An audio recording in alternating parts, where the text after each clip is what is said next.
இந்த லேடியோட பொண்ணு பிரெக்னெண்டா இருக்கிறதுனால அவங்கள பாக்கிறதுக்காக ரெடியா இருக்காங்க. கார் வந்துச்சுன்னு சொல்லிட்டு அவங்க ஹஸ்பண்ட கதவு தட்டி கூப்பிடுறாங்க. அதை கண்டுக்காம நியூஸ் பேப்பர் படிச்சிட்டு இருக்காரு. அது மறுபடியும் அவங்க கார் வந்துச்சுன்னு சொல்றாங்க. இதை கேட்டு அவங்க ஹஸ்பண்ட் எனக்கு ஒரு தடவை சொன்னா போதும், திருப்பி திருப்பி சொல்லணும்னு அவசியம் இல்லை அப்படின்னு சொல்றாரு. பொண்ணு வீட்டுக்கு போயிட்டாங்க. மாப்பிள்ளையும் 2 பேர் காலையும் ஆசீர்வாதம் வாங்கிடுறாரு. இப்ப உட்காந்துட்டு இருக்காங்க. பொண்ணு எங்கன்னு கேட்டாலும் ரூம்ல இருக்காங்க சொல்றாங்க. அவங்க பாக்கிறதுக்காக ஏஞ்சுக்கிறாங்க. உடனே அவங்க ஹஸ்பண்ட் முறைக்கிறாரு. அதனால அவங்க மறுபடியும் உட்காந்துறாங்க. உடனே அவங்க மாப்பிள்ளை போகட்டுமே அங்கிள் விடுங்க அப்படின்றாங்க. உடனே அவர் சரின்னு அவங்க பொண்ணு பாக்கிறதுக்காக ரூமுக்கு போறாங்க.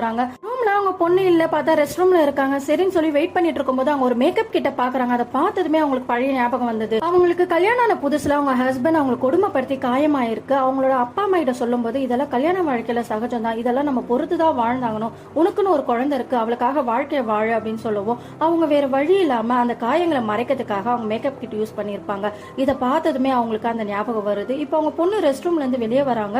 அவங்க அம்மாவை பார்த்ததுமே தலையை குனிஞ்சிரா. என்னாச்சுன்னு சொல்லி பார்க்கும்போது அவங்க கன்னத்துல காயமாயிருக்கு. இத பார்த்து அவங்க அம்மாவுக்கு நெஞ்செல்லாம் பதறி போகுது. இப்போ அவங்க பொண்ணு சொல்றா, எனக்கு இப்பதாம்மா புரியுது நீங்க இன்னைய வரைக்கும் எதுக்காக மேக்கப் போடுறீங்கன்றது என்னால இப்பதான் புரிஞ்சுக்க முடியுது அப்படின்னு சொல்லிட்டு போய் மேக்கப் போடுறதுக்காக உட்காந்து கேட்டு அவங்க அம்மா இனிமே நம்ம அனுபவிச்சதை தன்னோட பொண்ணும் அனுபவிக்க கூடாதுன்னு சொல்லிட்டு மேக்கப் போட போன பொண்ணோட கையை பிடிச்சி இதெல்லாம் இனிமே சகிச்சுக்கிட்டு வாழ வேண்டிய அவசியம் இல்லைன்னு சொல்றாங்க. இப்படிதான் சில பெண்களோட வாழ்க்கை தன்னோட பெற்றவங்களுக்காகவும் இந்த சொசைட்டிக்காகவும் உயிரை பணைய வச்சு வாழ்ந்துட்டு இருக்காங்க.